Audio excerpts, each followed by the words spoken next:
اور ایک صحابی ہیں ابو دجانہ. کون ابو دجانہ؟ السابقون الاولون من المہاجرین والانصار، اس میں پہلی صف کے صحابہ. کون ابو دجانہ؟ جب آپ حج پر گئے تو اپنی جگہ مدینے کا امیر ابو دجانہ کو بنایا. ابو دجانہ حج میں شریک نہیں ہوئے کہ آپ نے اپنی جگہ ان کو اپنا نائب بنا کے وہاں کھڑا فرمایا ابو دجانہ میری جگہ پر مدینے کا امیر ہے. یہ وہ ابو دجانہ ہیں. کون ابو دجانہ؟ جو جنگ بدر سے لے کر آخری حج تک ہر سفر میں شریک ہیں، ہر سفر میں شریک ہیں. ان کی ایک بات میں بتانا چاہتا ہوں، پہلے تھوڑی سی ان کی ہسٹری بتانا چاہتا ہوں. کون ابو دجانہ؟ احد کی جنگ میں آپ نے تلوار اٹھائی، کہا اس تلوار کو کون لے گا؟ کئی صحابہ کھڑے ہو گئے. آپ نے کہا اس تلوار کا حق کون ادا کرے گا؟ سارے بیٹھ گئے. 3 آدمی کھڑے رہے، ایک زبیر بن عوام، ایک عمر بن خطاب، ایک ابو دجانہ. ان کا نام ہے سماک بن خرشنہ. سماک بن خرشنہ ان کا نام ابو دجانہ سے مشہور ہے. تو آپ نے تلوار نہ عمر کو دی، نہ زبیر کو دی، ابو دجانہ کو دی تھی.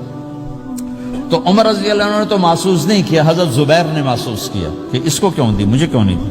میں مہاجرین میں سے ہوں، میں پھوپھی کا بیٹا ہوں، میں اس سے دلیری میں کم نہیں ہوں. بلکہ حضرت زبیر کی دلیری کی تو دھاک تھی، جدھر سلوار چلتی تھی کاٹتی چلی جاتی تھی.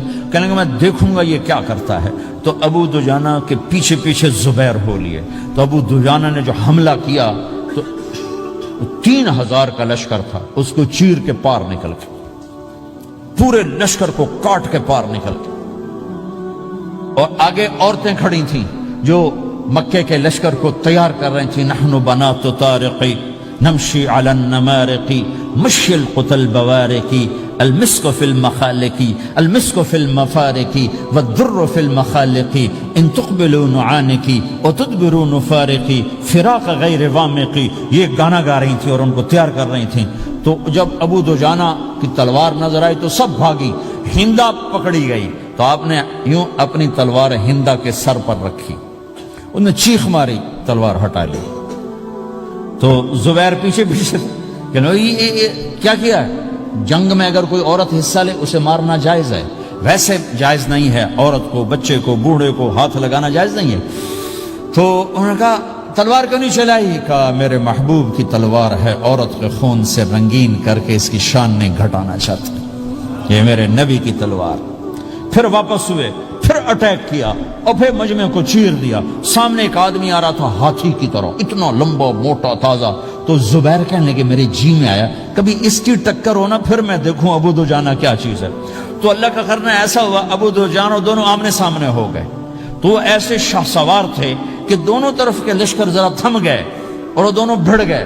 ابو دجانہ کے اپنے جوہر، اس پہلوان کے اپنے جوہر، غبار اٹھا، مٹی اٹھی، اور اس کی اپنی طاقت، ان کی اپنی طاقت. انہوں نے ابو دجانہ کو اس نے زخمی کر دیا. ابو دجانہ نے جو جوش میں آ کے ماری تلوار، اس کو لگی یہاں، تو اتنی طاقت سے لگی کہ اس کے نیچے اتر کر 2 ٹکڑوں میں تقسیم کر دی. ماری تو ایک حصہ ادھر، ایک حصہ. پھر یوں دیکھا اور اپنے چہرے سے لوہے کی ٹوپی اتاری. کما ترا انا ابو دجانہ، کیا دیکھ رہے ہو؟ میں ہوں ابو دجانہ. تلوار صحیح لی ہے میں نے، غلط نہیں لی. یہ ابو دجانہ ہیں.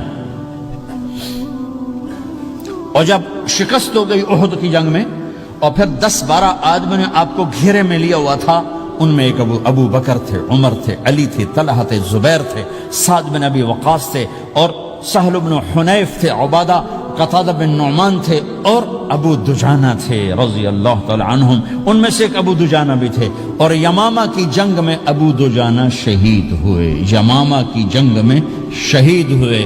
یہ ابو دجانہ کی تھوڑی سی سیرت آپ کے سامنے آئی ہے. اس کے بعد اب آپ ان کے قول کو سنو تاکہ اس کا وزن آپ کے سامنے آئے. یہ بدر کے شریک ہیں. اللہ کے نبی نے کہا بدر کا صحابی جو مرضی کرے بخشا گیا. یہ صلح حدیبیہ کے شریک ہیں. اللہ نے قرآن میں کہا لقد رضی اللہ، میں ان سے راضی ہو گیا. یہ صحابی ہیں. اللہ نے کہا کلا وعد اللہ الحسنى، اے میرا نبی تیرے ہر صحابی کے لیے جنت کا وعدہ ہے. اور اب یہ کیا کہتے ہیں؟ یہ کیا کہتے ہیں لوگو؟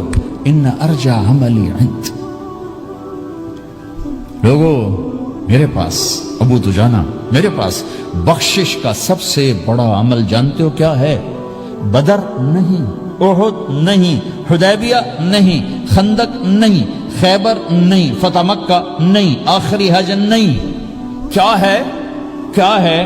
لوگوں ان ارجع عملی عندی، میرے پاس آخرت میں بخشش کا سب سے بڑا عمل بس ایک ہے کہ ما آذیت احدا بلسانی، میں نے اپنی زبان سے کبھی کسی کو دکھ نہیں پہنچایا.